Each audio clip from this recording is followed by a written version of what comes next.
In 2018, scientists revealed the face of a girl who lived in Greece 9,000 years ago. They named her Avigi, the Greek word for dawn. She was found in Theopetra Cave in central Greece, one of the oldest continuously inhabited sites in Europe. The cave contains deposits stretching back over 50,000 years. People sheltered here during the last ice age, when glaciers covered northern Europe. Greece was one of the refugia where human populations survived the deep freeze. Avigi's skeletal remains were found in a Mesolithic layer dated to approximately 7,000 BCE. Her skull was complete enough for reconstruction, and it contradicted centuries of assumption, because her face did not match any image Europe had built of itself.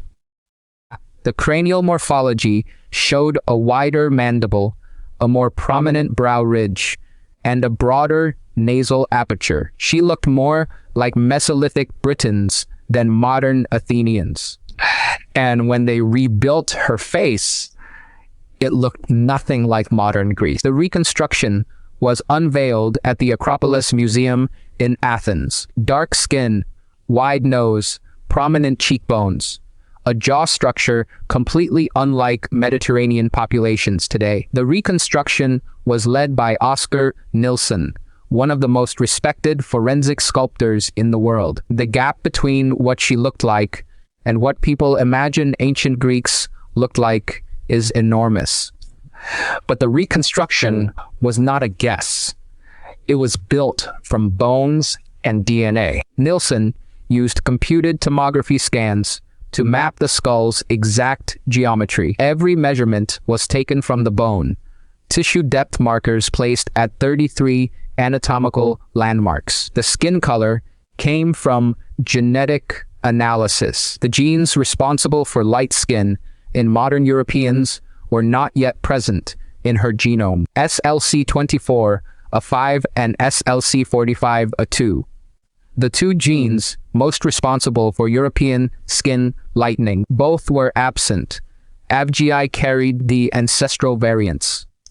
In other words, the light skin most Europeans carry today did not exist yet. 9,000 years ago, Greece was populated by Mesolithic hunter-gatherers. These people had lived in southeastern Europe for thousands of years before agriculture arrived. They were not farmers. They hunted deer, gathered wild plants, and fished the rivers. The tools found with Avigi's remains are typical of late Mesolithic technology. Fish bones and mussel shells in the deposits show they exploited every food source available. The Peneios River provided fish, fresh water, and a corridor for seasonal movement. Isotope analysis of her bones suggests she did not travel far from this region. She likely lived her entire life within a day's walk of this cave. Her world was measured in valleys and ridgelines, not empires and borders. She wore animal skins. She used stone tools unchanged for thousands of years. And within a few centuries of her death, this entire way of life would be overwritten. But just a few centuries after Avgi lived, everything changed. Farmers arrived from Anatolia, and the genetics of Greece transformed. The Neolithic transition in Greece began around 6700 BCE. Farmers from western Anatolia brought wheat, barley, sheep, and goats. They also brought something invisible, new genetic variants. Ancient DNA studies published between 2014 and 2022 have mapped this transition in extraordinary detail. Mesolithic Greeks, like Avgi, cluster with Western European hunter-gatherers genetically. They share more DNA with Mesolithic Britons than with modern Greeks. The Neolithic farmers did not just settle alongside the hunter-gatherers. They replaced most of them. Within a few centuries, the genetic signature of people like Avgi nearly vanished from Greece. By 5000 BCE, hunter-gatherer ancestry in the Aegean had dropped below 10%. The petrous bone behind the ear preserves ancient DNA better than any other skeletal element. From these fragments, geneticists have reconstructed complete Mesolithic genomes. The contrast between pre-farming and post-farming populations is stark. Mesolithic Greeks carried ancestry from the earliest modern humans to enter Europe. Neolithic farmers descended from populations separated for over 40,000 years. They were not distant cousins. They were genetically almost strangers. The incoming farmers had superior numbers, settled villages, and stored food, but the replacement was not instantaneous, and it was not total. Small traces of Abjiai's ancestry persisted for thousands of years. Modern Greeks still carry between 5 and 15% hunter-gatherer DNA. That means a fragment of Abjiai's world survives in every Greek alive today. Researchers have identified specific genomic regions where this ancient ancestry concentrates. Immune system genes from the Mesolithic period remain at higher frequencies than expected. Natural selection preserved these variants because they provided resistance to local diseases. The farmers brought new genes, but they also brought new diseases. Skeletal evidence from early Neolithic sites shows increased signs of infectious disease. Crowded settlements with livestock created conditions for new pathogens. The hunter-gatherer immune variants that survived were the ones that fought those diseases best. Evolution does not care about ancestry. It keeps what works. This pattern is not unique to Greece. It repeated across every region where farming arrived. From Anatolia to Britain, the same genetic replacement unfolded over 3,000 years. The Mesolithic population of all of Europe was largely replaced. Not just Greece. But Greece holds a special place in this story because of how the ancient world has been imagined. No other civilization has been claimed as the foundation of Western identity as forcefully as ancient Greece. Neoclassical architecture, democratic philosophy, the very concept of Western civilization. And now DNA tells us the people who lived there first looked nothing like the image we inherited. That does not diminish Greece. It deepens it, but it raises a deeper question than ancestry alone.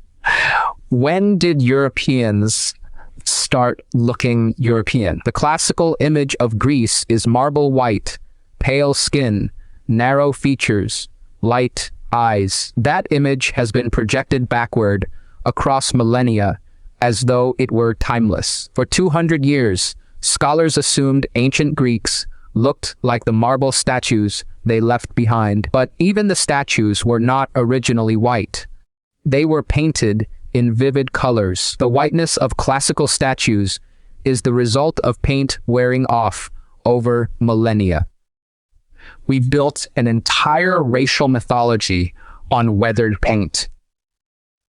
Winckelmann declared white marble the ideal of beauty in 1764. His influence shaped how Europe imagined the ancient world for centuries. DNA has overturned that assumption in less than a decade, but genetics proves it is not timeless. It has a start date. The SLC24A5 variant that produces light skin reached high frequency in Europe only around 4000 BCE. That is 3,000 years after AVG and 2,000 years after farming arrived. Light skin in Europe was not ancient. It was a relatively recent adaptation. The most widely accepted explanation involves vitamin D synthesis. In northern latitudes with less sunlight, lighter skin absorbs more ultraviolet radiation. Hunter-gatherers who ate fish and wild game got enough vitamin D from their diet. But Neolithic farmers who relied on grain had a vitamin D deficit. The selection pressure for lighter skin intensified only after the dietary shift to agriculture. Natural selection favored the lighter variant. Generation after generation, it spread. It took roughly 3,000 years for light skin to become dominant in Southern Europe. AVGI lived before this process began. Her world was one where everyone in Southeastern Europe had dark skin. Cheddar Man in Britain, Labrana in Spain, Avgi in Greece, all dark-skinned, all Mesolithic. This was not an anomaly. This was the entire continent. The idea that Europeans were always light-skinned is a modern assumption projected onto the deep past. 19th century scholars imagined their ancestors in their own image. DNA proved that image wrong. But there is another layer to this story that complicates the simple narrative. Avgi was not just replaced genetically. She may have been absorbed. Studies of early Neolithic genomes from Greece show that the incoming farmers mixed with local hunter-gatherers. The mixing was not equal. Farmer ancestry dominated within generations, but it was enough to leave a permanent genetic signature. Modern population geneticists have modeled this process in detail. The hunter-gatherer component stabilized at around 5 to 10% by the Bronze Age. That 5% is Avgi's legacy in every modern Greek genome. She did not disappear entirely. She was diluted, and some of her traits persisted in ways that are invisible to the naked eye. Immune system, genes, metabolic pathways, variants that helped survive disease in Mesolithic conditions. Some of the oldest genetic variants in modern Greeks trace directly back to the hunter-gatherer population. These survived because they were useful. Natural selection preserved them even as the rest of the genome was overwritten. Evolution kept what worked. Appearance changed. The immune system did not. The Cleopatra Cave holds one more distinction that makes AVGI's story even more significant. In 1993, archaeologists discovered a stone wall at the cave entrance. It was dated to approximately 23,000 years ago, the oldest known human-built structure on Earth. The wall was not mortared. The stones were simply stacked and wedged into place. Yet, it stood for thousands of years, a testament to Ice Age ingenuity. The people who built this wall were Avgi's ancestors. Her lineage in this region stretched back further than any monument in Egypt, further back than Göbekli Tepe, further back than anything in Mesopotamia. Everything we know about these people comes from bones, tools, and now DNA. AVGI's face is the closest we will ever come to meeting them. Built during the last ice age, possibly to block cold winds from entering the cave. People lived in this cave for tens of thousands of years before Avgi was born. She was among the last of a lineage that stretched back to the Paleolithic. Within a few generations of her death, a completely different population would call this cave home. Different faces, different tools, different food, different genes. The world Avgi knew was ending as she lived in it. She did not know it. But she was one of the last of her kind. Her face tells us something that no written record could. It tells us that identity is not fixed. That appearance changes across millennia as populations merge, replace, and adapt.